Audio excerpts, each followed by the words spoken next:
Ya, terima kasih Anda masih bergabung bersama kami dalam Market Opening. Pemirsa, kita lanjutkan kembali perbincangan bersama dengan Octavianus Audi. Beliau adalah pengamat pasar modal. Mas Audi, tadi sudah disampaikan beberapa sentimen yang sebenarnya seharusnya bisa mendorong lebih jauh lagi ya penguatan dari indeks harga saham gabungan, baik dari global maupun di dalam negeri. Tadi sempat disampaikan juga dengan adanya banyak sekali dana-dana investor yang justru masuk ke pasar modal begitu. Sehingga yang tadinya diharapkan bisa menggerakkan real marketnya, tapi justru pasar modal yang lebih atraktif begitu. Tapi apakah ini bisa dimanfaatkan juga untuk menyasar beberapa sektor yang cukup seksi dengan adanya stimulus-stimulus juga yang diberikan tentu bermanfaat bagi emiten-emiten yang tercatat di Bursa Efek Indonesia, Mas Audi.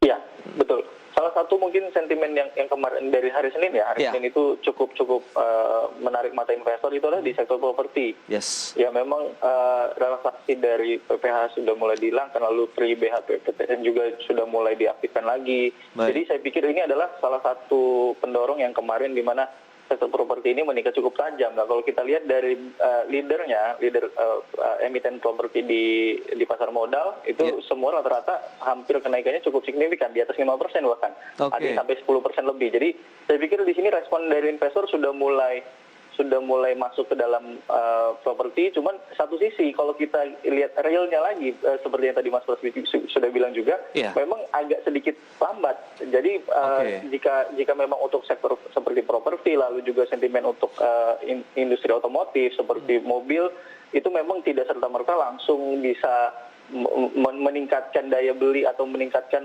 kemauan masyarakat untuk membeli secara real. Betul. Tapi kalau kita lihat di pasar modalnya, di emitennya, justru memang investor di sini sudah mungkin satu langkah lebih depan dibandingkan dengan realnya gitu. Iya.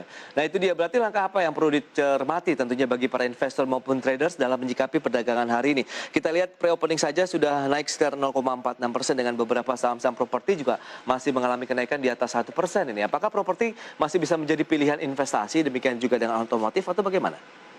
Ya, kalau saya lihat untuk emiten properti sebenarnya dari bulan lalu saya juga sudah beberapa kali announce untuk emiten properti di mana ketika suku bunga ini diturunkan juga pasti akan berdampak ke properti.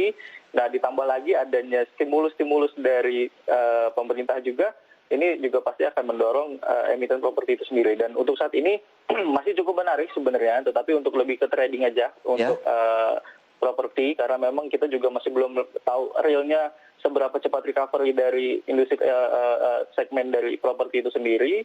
Jadi memang lebih disarankan untuk trading. Tapi untuk sektor otomotif sebenarnya ini masih cukup menarik. Kalau kita lihat leadernya ini dari Astra International sendiri juga masih cukup, posisinya masih cukup terbilang murah pergerakannya. Jadi saya pikir ini masih boleh untuk dikoleksi untuk Astra International. Baik, current price masih boleh karena kita lihat ini sudah opening market, sementara Astra International sudah naik di atas 1%, tepatnya di 1,34%, Mas Audi. Masih boleh kalau untuk Astra. Kalau saya lihat di sini justru level supportnya itu ada di level 5.300 sampai dengan level 5.400, dan dan kemarin itu sebenarnya sudah terkonfirmasi dia mencoba rebound, jadi saya pikir masih boleh untuk pakai current price, untuk masuk untuk para investor yang belum ada posisi untuk di Astra. Wow, hajar kanan masih boleh Astra. Lantas berapa besar cuan yang bisa didapatkan di tengah kenaikan harga Astra, tapi Anda masih bisa merekomendasikan posisi buy?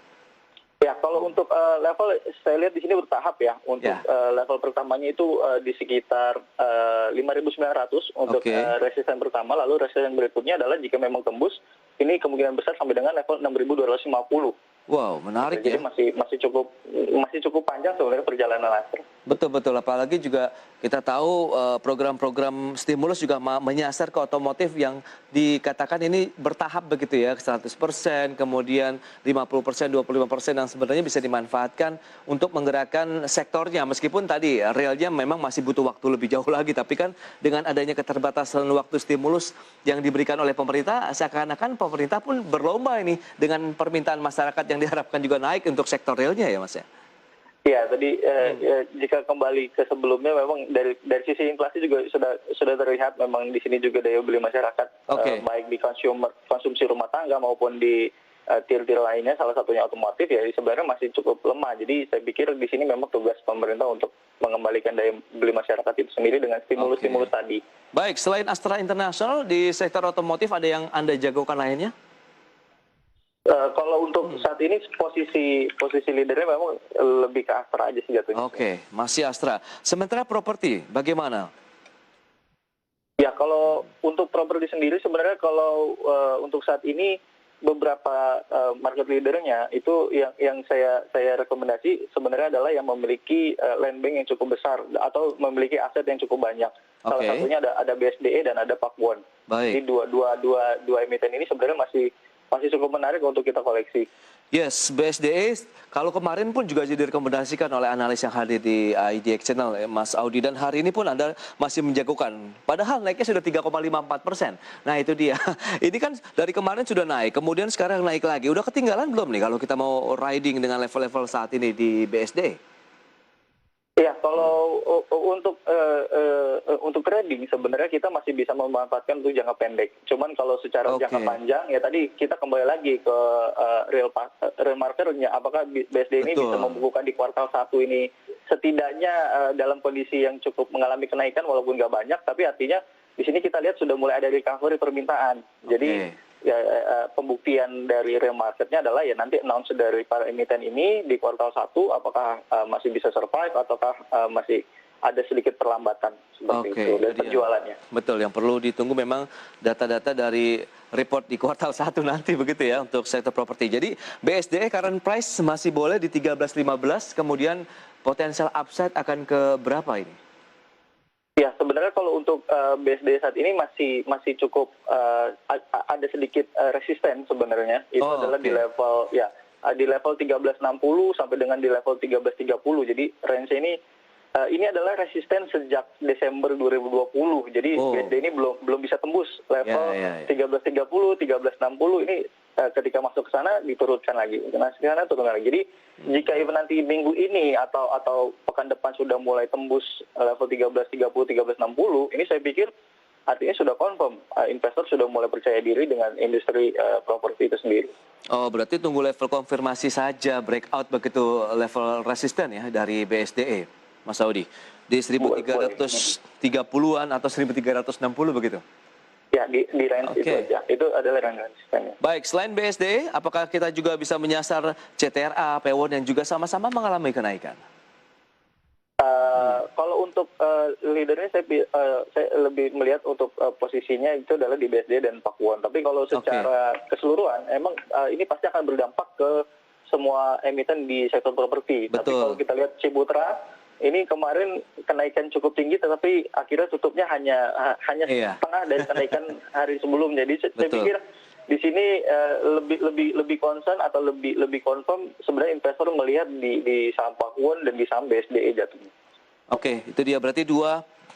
Salah satu di sektor properti BSDE, kemudian Pewon ya. BSDE sudah kita bahas, kemudian Pakuwon Jati sendiri bagaimana dengan recurring income yang selalu menjadi andalan begitu? Silakan. Ya, kalau untuk Pakuwon sebenarnya juga sama di sini ada level resistennya juga. Itu adalah di level 600 sampai dengan di level 580. Jadi Oke, rentang tahanannya dan ini juga sama dari bulan Desember. Jadi, kalau kita lihat secara chart technical itu hampir ke semua saham di sektor properti gerakannya hampir sama. Mereka masih memiliki resisten sejak bulan Desember 2020. Jadi even baik. ini tembus-tembus semua. Tadi seperti BSDE sudah lewat 1360, lalu Pakuwon sudah lewat 600. Jadi saya pikir di sini sudah ada konfirmasi. Tapi kalau misalnya ternyata masih belum tembus, ya otomatis kemungkinan besar kita masih akan terus menunggu sentimen-sentimen berikutnya. Baik, itu dia. Berarti ada Astra Internasional, BSDE, dan Pakuwon Jati bisa menjadi pilihan investor begitu ya dalam menyikapi perdagangan hari ini. Tapi kalau kita bicara mengenai rentang waktu, lebih baik Anda menyarankan short term trading atau jangka menengah panjang. Mengingat Belate ini juga kan prosesnya tidak membutuhkan waktu yang sebentar untuk bisa terrealisasi. Ya, kalau untuk seperti stimulus-stimulus di otomotif dan di properti, memang ini kita jangkanya agak yang lebih panjang karena kita memerlukan data pembuktian apakah di sini memang sudah mulai adanya dampak dari stimulus itu sendiri, ya, yang Oke. bisa kita lihat nanti di kuartal 1 setidaknya. Lalu yang berikutnya kalau untuk otomotif juga kurang lebih sama. Jadi memang time frame-nya agak lebih panjang, mungkin ke jangka bulanan jatuh.